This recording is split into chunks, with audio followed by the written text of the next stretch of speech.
নাহিদ রানার বয়স এখন 23 আর Mushfiqur Rahim test cricket খেলছেন 20 বছর হয়ে গেছে, মানে 21 বছর পার করবেন টেস্ট ক্রিকেটে। এশিয়াতে 20 বছর টেস্ট খেলেছেন এমন ক্রিকেটার মুশফিক সহ মাত্র 4 জন। সেখানে মুশফিকুর রহিম আছেন। বাংলাদেশের একজন ক্রিকেটার 20 বছর টেস্ট খেলছেন। অন্যদিকে পঞ্চপাণ্ডবের আরও 4 জন আছেন যারা অনেক কিছুই অ্যাচিভ করেছেন, তারাও লং টাইম খেলেছেন। এছাড়া বাংলাদেশ ক্রিকেট দলের সাথে আরও লং টাইম খেলছেন এখন তাসকিন, লিটন, এছাড়া শান্ত, তারাও কিন্তু অনেক দিন ধরে খেলছেন। মিরাজ, তারাও আছেন। কিভাবে খেলছেন? সবাই তো খেলতে পারেন না, সবাই এভাবে থাকতেও পারেন না, সবাই লেজেন্ড হতেও পারেন না। এর অন্যতম একটা রহস্য হচ্ছে নিজেকে ফাঁকি না দেয়া। ভুল শুনছেন না, নিজেকে ফাঁকি না দেয়া। বাংলাদেশ জাতীয় দলে খেলেছেন অনেকে, 500-700 হয়ে যাবে। সবাই কিন্তু থাকতে পারেননি সিনারিওতে, সবাই লেজেন্ড হতে পারেননি, সবাই লং টাইম খেলেননি। কেন খেলেননি? ওই যে নিজেকে ফাঁকি দেয়া বা না দেওয়ার মধ্যে পার্থক্য আছে, তফাৎ আছে। দেখুন, যারাই নিজেকে ফাঁকি দেননি তারাই বড় হয়েছেন। নাহিদ রানা তার প্রেস কনফারেন্সে বলেছেন, আমি নিজেকে ফাঁকি দেই না।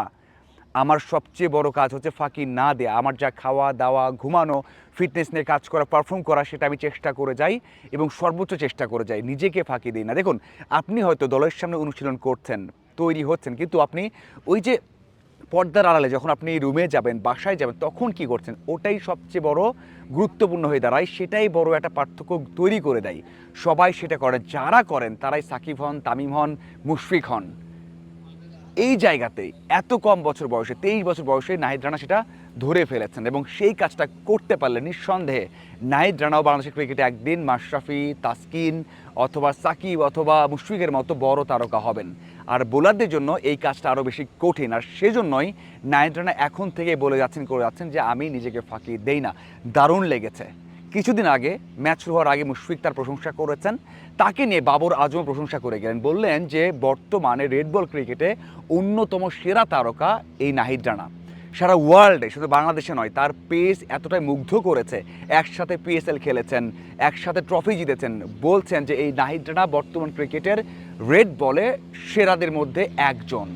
কি দারুণ একটা স্টেটমেন্ট দিয়েছেন। সেই নাহিদ রানা ফাঁকি দেন না। এছাড়া অনেক কথা হয়েছে, মুশফিকের কথা বলেছেন যে অনেক বেশি উৎসাহিত করেন, তাকে তৈরি করতে সাহায্য করেন। তবে তাসকিনকে নিয়ে যে কথা বলেছেন সেটা অবশ্যই বাংলাদেশ পেস ডিপার্টমেন্টের শক্তিটা এটাকে রিফ্লেক্ট করে। বলেছেন যে তাসকিন ভাইয়ের খেলা দেখে আমি বড় হয়েছি, সেই তাসকিন ভাই আমাকে গাইড করেন, প্রত্যেকটা সময় এবং মুহূর্ত বোঝান কি করতে হবে কি করতে হবে না, সেটা সব সময় আমাকে অনুপ্রাণিত করে। এটাই কিন্তু বাংলাদেশের বর্তমান বোলিং লাইন আপটা।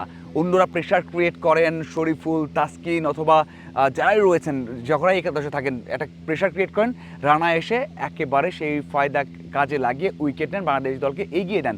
এই জন্যই বলা হয় যে বাংলাদেশের বোলিং লাইনটা এখন এমন, যে কোনো দলে যে কোনো কন্ডিশনে যে কোনো দলকে হারাতে পারে। এবং নিঃসন্দেহে বাংলাদেশ দলের জন্য বড় একটা শক্তি সম্পদ হচ্ছে এই নাহিদ রানা। তিনি তার প্রক্রিয়া নিয়ে কথা বলেছেন, এই টেস্ট নিয়ে কথা বলেছেন যে এই টেস্টে কি হতে পারে। উইকেটটা এখন পর্যন্ত ব্যাটিং ফ্রেন্ডলি রয়েছে। পাকিস্তান উইকেট দিয়ে গেছেন, বাবর আজম বলেছেন যে আমরা বেশিরভাগ উইকেট দিয়েছি সফট, মানে আমরা ছুড়ে দিয়ে এসেছি, শর্ট করতে দিয়ে এসেছি, যেগুলো উইকেট দেওয়ার মতো ছিল না, এই জন্য তারা ব্যাকফুটে আছে। নাহিদ রানা সে কথাই বলেছেন যে ব্যাটিং ফ্রেন্ডলি উইকেট, এখানে যতক্ষণ ব্যাট করা যায়, যদি তৃতীয় দিন সারাদিন ব্যাট করা যায় তাহলে সেই ব্যাটটা আমরা করতে চাই, একটা বড় টোটাল তাদেরকে দিতে চাই। যদিও বাংলাদেশ দল 3টে উইকেট হারিয়েছে 110 রানে, 26 ওভার ব্যাট করেছে, 156 রান হয়েছে লিড। তার মানে এটাকে অবশ্যই বাংলাদেশ দল কোনোভাবেই চাইবে না যে 300-র মতো লিড দিয়ে ছেড়ে দিতে অথবা অল আউট হতে। এখনও দুই দলের কাছেই ম্যাচটা আছে। যদি তৃতীয় দিনের শুরুতে বাংলাদেশ দল খারাপ করে, উইকেট হারায়, তাহলে কিন্তু পাকিস্তান আবার টপে চলে যাবে। সেটা কোনোভাবেই হয়তোবা বাংলাদেশ দল চাইবে না, আরও বেশি ফোকাস দিয়ে খেলতে চাইবে। রানা কিন্তু সেটাই বুঝিয়েছেন, সেটাই বলেছেন যে ব্যাটিং ফ্রেন্ডলি উইকেট আছে, কাজে লাগাতে হবে, সারাদিন ব্যাট করতে চাই আমরা। যেই কথাগুলো বলে গেলেন বাবর আজম, তিনিও বলেছেন উইকেট ব্যাটিং ফ্রেন্ডলি রয়েছে, তারাও কিন্তু চাইবে যে যত দ্রুত বাংলাদেশ দলকে অল আউট করা যায়। এই হচ্ছে আপডেট। বাংলাদেশ দল এখন কি করে এবং পাকিস্তান দলের অ্যাপ্রোচটা কী হয় সেটাই দেখার বিষয়। যে উইকেটটা দেখছেন আমার পেছনে এবং যেই আউটফিল্ড দেখছেন সেখানে কোনো পরিবর্তন নেই, বৃষ্টি হওয়ার কথা ছিল সেটাও হয়নি। আর সেদিক থেকে অবশ্যই আগামী দিনটা, তৃতীয় দিনটা বলা হয় টেস্ট ক্রিকেটের সবচেয়ে কঠিন এবং সবচেয়ে গুরুত্বপূর্ণ দিন। সেই দিনে কারা এগিয়ে যায় অথবা কারা জয় নিশ্চিত করে ফেলে সেটাই দেখার অপেক্ষা। আপনাদের কী মনে হয় অবশ্যই জানাবেন। ধন্যবাদ সবাইকে।